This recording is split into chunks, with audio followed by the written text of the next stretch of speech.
नमस्कार, इन खबर में आपका स्वागत है। मैं विद्याशंकर तिवारी हूँ। निर्भया मामले में वही हुआ जिस बात का डर था, यानी कि निर्भया के दोषियों को अब 22 तारीख को फांसी नहीं होगी। क्यों नहीं होगी? क्योंकि इसमें इतने लीगल लिकनाज दांव और पेच है कि दोषियों ने उसे आजमाना शुरू कर दिया है और अंततः डेथ वारंट जारी करने वाली कोर्ट को आज जेल अथॉरिटी को कहना पड़ा कि आप पहले बताइए, हमें स्टेटस दीजिए, उसके बाद हम कोई डिसीजन लेंगे। एक तरह से डिसीजन ये होना है कि चूंकि मर्सी पिटीशन पेंडिंग है, राष्ट्रपति के पास है, यही जो है स्टेटस रिपोर्ट जेल अथॉरिटी देगी। उसके बाद जो है कोर्ट ने जो इशारा किया उसमें साफ कर दिया कि इस पर तो स्टे लगना ही है, यानी कि 22 जनवरी को अब फांसी नहीं होगी। दरअसल हुआ क्या था कि कल सबसे पहले ये मुकेश की तरफ से इस मामले को ले जाया गया था हाई कोर्ट में। हाई कोर्ट ने कहा कि इसके लिए डेथ वारंट को रोकने के लिए आपको सुप्रीम कोर्ट या उसी लोअर कोर्ट में जाना होगा जहां से डेथ वारंट जारी हुआ है। इसके बाद इन लोगों ने लोअर कोर्ट में मूव किया और वहां पे वृंदा जो ग्रोवर हैं वो मुकेश की तरफ से पेश हुई और उन्होंने बताया कि जब तक मर्सी पिटीशन पेंडिंग है तब तक तो फांसी नहीं हो सकती। मर्सी पिटीशन खारिज होने के 14 दिनों बाद तक भी फांसी नहीं हो सकती। ऐसा शत्रुघ्न चौहान वाले मसले में सुप्रीम कोर्ट ने डिसाइड किया था। ये बात अलग है कि वो जो मसला था उसमें अनावश्यक देरी हुई थी, इसलिए 14 दिन का समय दिया गया था। लेकिन अब उसको नजीर बनाया जा रहा है कि यदि राष्ट्रपति मर्सी पिटीशन खारिज करते हैं उसके बाद भी दोषी को 14 दिन का वक्त देना होगा ताकि वो अपने परिजनों से मिल सके और जो है वसीयत कर सके, वगैरह वगैरह जो भी फॉर्मेलिटी पूरी करनी है।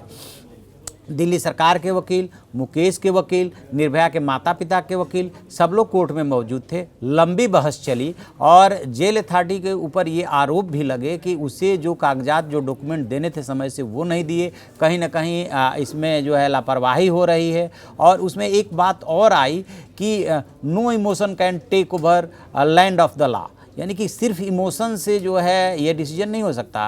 कानून अपना काम करेगा, rule of the law, land of the law की बातचीत हुई और ये भी कहा गया कि बेशक दोषियों को फांसी की सज़ा दी गई है, बट फांसी की सज़ा देने का मतलब ये नहीं कि उनके अधिकार खत्म हो जाते हैं। इसी बीच निर्भया के जो माता पिता थे उनके वकील ने इंटरप्ट करने की कोशिश की तो कहा कि आपकी भी बात सुनी जाएगी, लेकिन जो दोषियों के अधिकार है वो तो उनको देना ही पड़ेगा। यही निर्भया की मां की सबसे बड़ी निराशा का कारण है कि सारे अधिकार सिर्फ दोषियों के पास है, पीड़ित के पास कोई अधिकार नहीं है। और वास्तव में चूंकि इसको लेकर के कोई टाइम फ्रेम नहीं है, क्यूरेटिव पिटीशन कब दायर होगा, मर्सी पिटीशन कब दायर होगा। 2017 में पूरा मसला सुप्रीम कोर्ट से डिसाइड हो गया था, फांसी की सज़ा पे मुहर लग गई थी। 2017 में ही जो है रिव्यू पिटीशन आता है और फिर 2018 में वो खारिज हो जाता है। उसके बाद 1.5 साल का वक्त निकल जाता है। क्यूरेटिव पिटीशन और मर्सी पिटीशन का जो है वो विकल्प नहीं आजमाया जाता है। लेकिन जैसे ही लोअर कोर्ट से डेथ वारंट जारी होता है वैसे ही जो है वकील इनके दोषियों के AP सिंह वो कहते हैं कि सबसे पहले मैं क्यूरेटिव पिटीशन का ऑप्शन लूँगा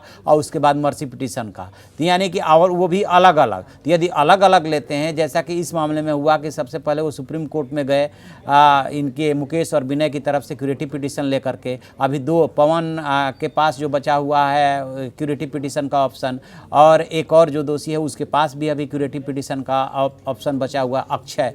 तो इस तरीके से उधर 2 के पास अभी क्यूरेटिव पिटीशन का ऑप्शन है और 3 के पास मर्सी पिटीशन का ऑप्शन है।